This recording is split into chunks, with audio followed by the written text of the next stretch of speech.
Hello friends, तो आपका स्वागत है सूरज बायो क्लासेस में। आज हम इसकी पहली यूनिट डालेंगे, वो भी है बीएससी फाइनल की। तो चलिए चलते हैं, स्टार्ट करते हैं कि बीएससी फाइनल के सब्जेक्ट जूलॉजी में पेपर फर्स्ट की यूनिट फर्स्ट में आज हम जानेंगे पैरासिटोलॉजी इन ट्रिपेनोसोमा। चलिए इसकी बात करने से पहले हम आपको कुछ इन्फॉर्मेशन दे दें कि हमारे इस चैनल में आपको नोट्स के साथ साथ जो कॉन्सेप्ट होगा हिंदी में वो भी आपको समझाया जाएगा। इसमें आपको हिंदी ज़्यादातर मिलेगी और इंग्लिश भी होगी, क्योंकि जब आप पेपर देते हैं तो ज़्यादा मार्किंग तभी आती है जब आप उसमें थोड़ी इंग्लिश ऐड करेंगे। तो इसमें जो है आपको नोट्स मिलेंगे, आपकी सारी कन्फ्यूज़न का हल यहाँ पर है। आप इस वीडियो को पॉज करके अपने नोट्स लिख सकते हैं और आगे इस कॉन्सेप्ट को समझ समझ के आप इसमें लाभ ले सकते हैं। तथा आपको जो इसमें कन्फ्यूज़न हो वो आप हमें कमेंट करके बताएं। और आपको आगे आने वाली वीडियो के लिए अगर आपको चैनल पसंद आए तो सब्सक्राइब कर दें, क्योंकि इसके ज़रिए आपके पास जो हमारी और वीडियो होंगी इससे रिलेटिव, इसके आगे आने वाले पार्ट वो आपको दे दिए जाएंगे। तो चलिए स्टार्ट करते हैं बिना किसी टाइम गवाए कि पैरासिटोलॉजी ट्रिपेनोसोमा क्या होता है। तो सबसे पहले हम इसकी सिस्टमेटिक पोजीशन जान लेते हैं। तो सिस्टमेटिक पोजीशन क्या होता है अब जान लेते हैं भाई। फाइलम होता है, इसमें फाइलम होता है प्रोटोजोआ, क्लास होती है मास्टिकोफोरा, और ऑर्डर होता है वो होता है प्रोटोमोनाडिना, और जीनस होता है वो होता है ट्रिपेनोसोमा। तो चलिए जानते हैं इंट्रोडक्शन। इंट्रोडक्शन क्या होता है, परिचय। चलिए परिचय जान लेते हैं, इसके बारे में कुछ बातें कि यहाँ पर हमारे किसके जरिए इसकी पहचान होती है, या फिर इसमें क्या क्या होता है, इसका संदेश क्या होता है कि भाई इसमें कैसे पता चलेगा हमें कि ट्रिपेनोसोमा जो है हमारे बॉडी के अंदर जो है रिप्रेजेंट कर रहा है। चलिए जानते हैं कि ट्रिपेनोसोमा सबसे पहले अफ्रीका में मिला था और यह अफ्रीकी निद्रा रोग कहलाता है, ठीक। और इसको इंग्लिश में कह सकते हैं अफ्रीकन स्लीपिंग सिकनेस। इस रोग की शुरुआत में बहुत तेजी से बुखार आने लगता है। तो चलिए जानते हैं कि ट्रिपेनोसोमा सबसे पहले कहाँ पाया गया था भाई। हमें पता चल गया अफ्रीका में, और यह अफ्रीका निद्री रोग कहलाता है, ठीक। अब इसको अगर इंग्लिश में अगर आपको कहीं लिखा मिल जाए कि अफ्रीकन स्लीपिंग सिकनेस क्या है, तो भाई यही होता है कि अफ्रीकी निद्रा रोग या अफ्रीका निद्रा रोग। आप कुछ भी कर लें, बात वही रहेगी, इसकी हिंदी भी वही रहेगी, उसकी इंग्लिश भी वही रहेगी। तो चलिए जानते हैं कि भाई इसमें आगे क्या होता है। इस रोग की जो शुरुआत हुई थी वो बहुत तेज बुखार से होती है। पहले कहा कैसे होती है, जब इसकी शुरुआत होती है तो बहुत तेज बुखार से होती है। बुखार में कुछ ज़्यादा वृद्धि आने लगती है, और लिम्फ ग्रंथि वो जो होती है बहुत तेजी से वृद्धि करने लगती है, ठीक। और इसमें क्या होता है, उसके बाद ट्रिपेनोसोमा उपापचय क्रिया के द्वारा अनेक क्रियाओं के द्वारा शरीर के रक्त में विषैला पदार्थ यानी कि एक तरह का पॉइजन बनाने लगते हैं, शरीर में विष फैलाने लगते हैं। तो आगे देखिए, और इसमें जो है मनुष्यों में रक्त की कमी हो जाती है। ये वाली लाइन रह गई थी, चलिए एक बार फिर जानते हैं कि मनुष्यों में जो है एक और कारण आता है कि इसमें रक्त की भी कमी हो जाती है। क्या हो जाती है, रक्त की कमी होने लगती है। और जो ट्रिपेनोसोमा है वो उपापचय यानी कि अभी हमने आपको बताया जैसे कि, और अन्य क्रियाओं के द्वारा इसमें जो ब्लड में है ये एक तरह का पॉइजन फैलने लगता है और बना लेते हैं या फैलाने लगते हैं, बात एक ही है। और अंत में ट्रिपेनोसोमा मस्तिष्क से मेरुरज्जु में पहुंच जाते हैं, ठीक है। फिर कहाँ पहुंच जाते हैं ट्रिपेनोसोमा, पहले तो बॉडी में एंटर होते हैं यानी कि उसके ब्लड में होते हैं, उसके बाद जो है मेरुरज्जु में पहुंच जाते हैं मस्तिष्क के। इसके कारण मानव शरीर मूर्छित की अवस्था में आने लगता है, यानी इसमें जो होता है ना बहुत ज़्यादा नींद आने लगती है। नींद आती है, आंखों में भारीपन आता है, सर में दर्द होता है, और बेर बेर इसमें नींद आती है। हर काम में आपको नींद आती है, इसलिए किसी भी काम को आप करने के लिए सक्षम नहीं होते। इसी कारण इसे निद्रा रोग कहते हैं। और ये एक तरह की मूर्छित की अवस्था में आ जाता है कि भाई इसमें बेहोशी भी आ जाती है कभी कभी, क्योंकि हम एक तरह का कह सकते हैं कि बेहोशी की अवस्था का मतलब होता है बिल्कुल किसी चीज़ में काम में मन नहीं लगना और बिल्कुल निद्रा की अवस्था में बार बार आ जाना, इसलिए उसे मूर्छित अवस्था कहा है इसमें। तो इसी कारण इसे क्या कहते हैं, निद्रा रोग। तो इसमें हमने जाना इसकी नॉर्मल आइडेंटिफिकेशन, इसकी पहचान जानी हमने कि इंट्रोडक्शन में वही क्या क्या है ट्रिपेनोसोमा, और ये कहाँ पर से पाया गया है, और इसमें रोग में क्या होता है, इसके लक्षण क्या होते हैं, वो हमने आपको यहाँ बताया। तो चलिए आगे जानते हैं कि क्या होता है इसमें। अब देखिए इसके कुछ इंपॉर्टेंट्स पॉइंट है। ये चाहे आप ब्लैक पेन से लिख सकते हैं, तो मैंने थोड़ा पिंक कलर के पेन से लिख रखा है, तो आपका जो सा मन करे आप वैसे पेन से लिख सकते हैं।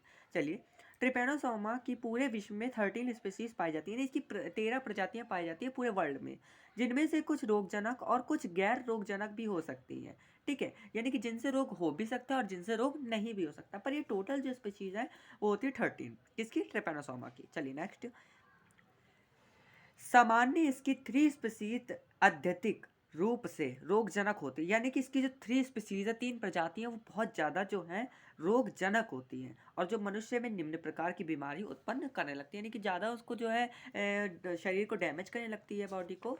तो आगे जानते हैं नेक्स्ट पेज। अब देखिए इसमें जो 3 स्पीसीज जो थी वो कौन कौन सी है? ट्रिपैनोसोमा गैम्बिनियंस, ट्रिपैनोसोमा रोडेसियंस और ट्रिपैनोसोमा क्रूजी। ठीक, इसे हम चिंच डिसीज भी कहते हैं। चलिए जानते हैं।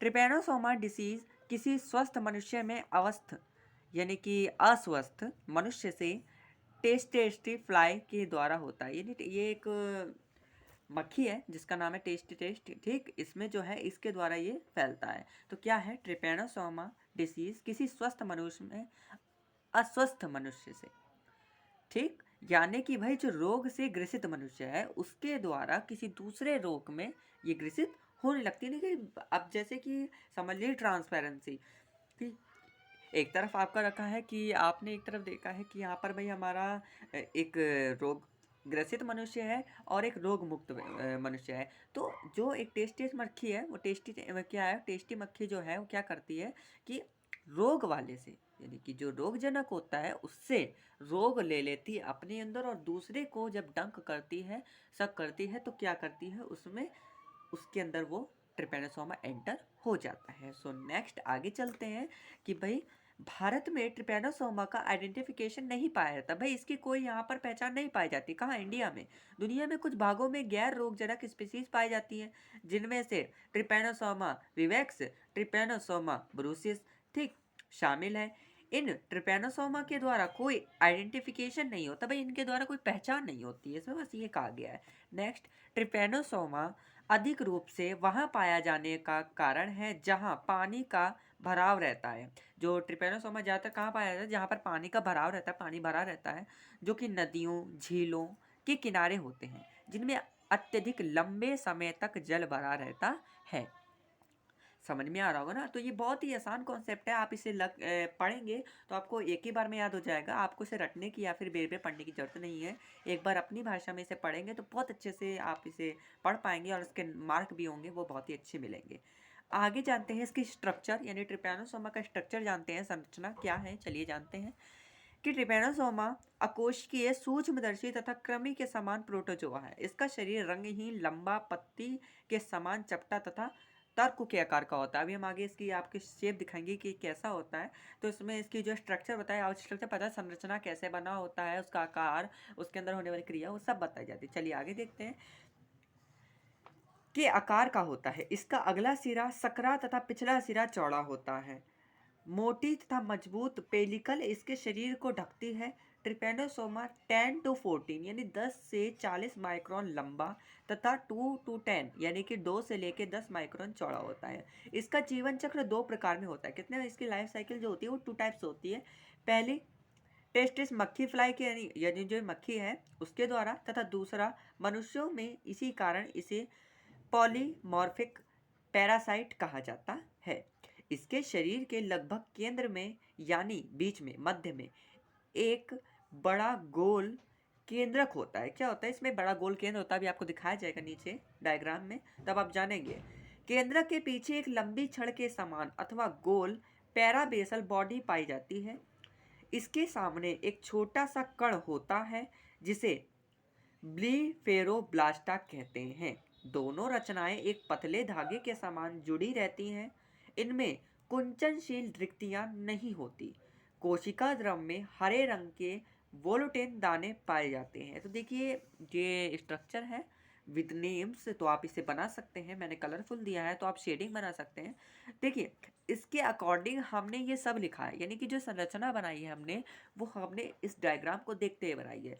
तो आप इस डायग्राम को देखिए और इसमें पता चल जाएगा आपको कि कहाँ पर क्या स्थित है और किसे किसके द्वारा प्रदर्शित करा गया है। इसमें बस वही लिखा है, इसमें और अत्यधिक कुछ नहीं लिखा गया है, ज़्यादा जोड़ा नहीं गया है, सिर्फ जो चित्र में है उसी को हमने यहाँ पर लिखा है। तो आप स्ट्रक्चर में कोई भी आपको प्रॉब्लम नहीं होगा क्योंकि ये बहुत ही ईजी है। चलिए next,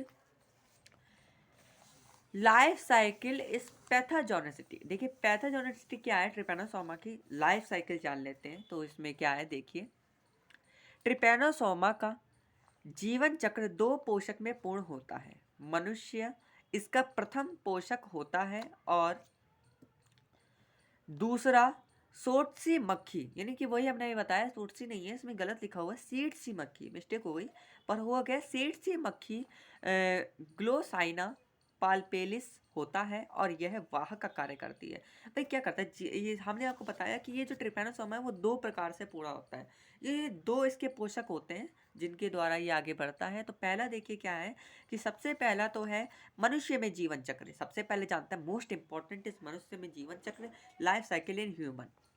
let the start now. संक्रमण, भाई इसका जो है इन्फेक्शन कैसे फैलता है चलिए जानते हैं कि मनुष्य में पाए जाने वाले ट्रिपैनोसोमा ग्लोसाई जाति की मक्खी द्वारा एक पोषक से दूसरे पोषक में यह पहुंच जाता है। मैंने अभी आपको जैसे कि पहला बताया कि जो मनुष्य में यहाँ पर जो इन्फेक्शन होता है वो कैसे होता है कि अभी जैसे मैंने आपको एक उदाहरण बताया था ना कि इन्फेक्टेड ह्यूमंस और इन्फेक्टेड ह्यूमंस, यानी कि एक संक्रमित तो मनुष्य होता है और एक असंक्रमित होता है।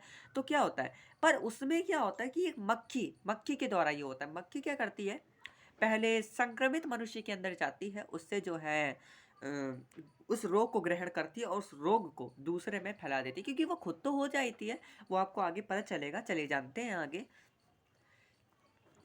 संक्रमित सेटसी मक्खी की लार ग्रंथि में ट्रिपैनोसोमा मोटासाइक्लिक अवस्था में रहती है। ठीक है, जान लिया आपने कि संक्रमित सेटसी मक्खी की लार ग्रंथि में ट्रिपैनोसोम मोटासाइक्लिक्स अथवा में रहती है, अवस्था में रहती है, सॉरी। यह ट्रिपैनोसोमा की संक्रमण अवस्था होती है।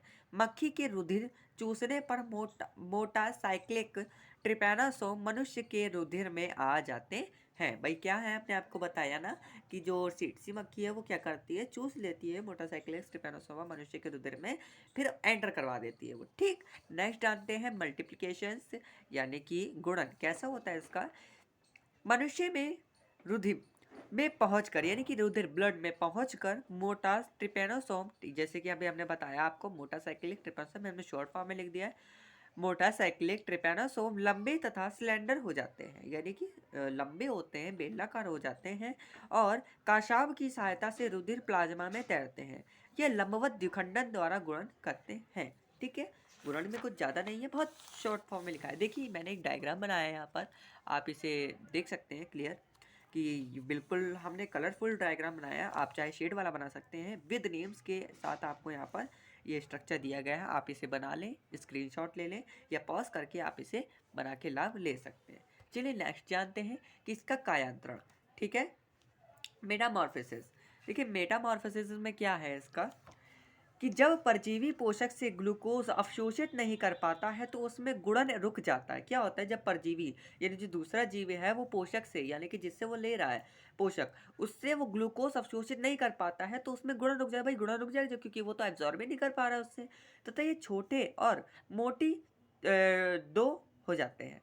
ठीक है, और इस अवस्था में ट्रिपैनोसाइट अधिक समय तक मनुष्य के रुधिर में जीवित नहीं रह सकता है, क्योंकि ये गुणन रुक जाएगा तो फिर ट्रिपैनोसोमा ज़्यादा समय तक रुधिर में नहीं रह सकता है।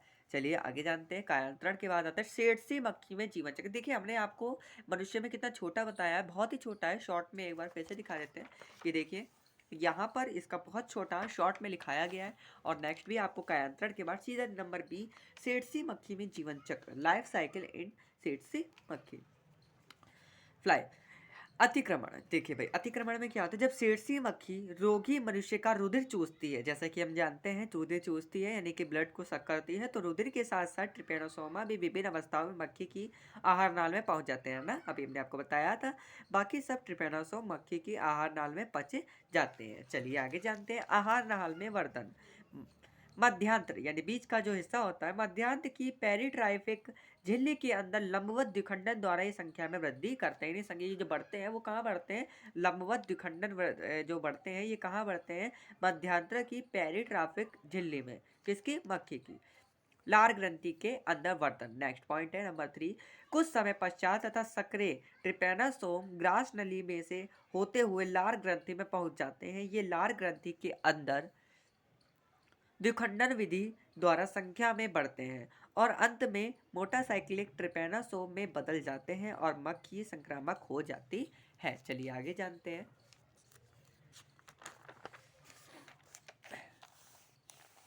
यहाँ पर हमारी लाइफ साइकिल जो स्टॉप होती है। अब हम जानते हैं कि रोग उत्पत्ति कैसे हुई इसकी, पैथोजेनेसिस।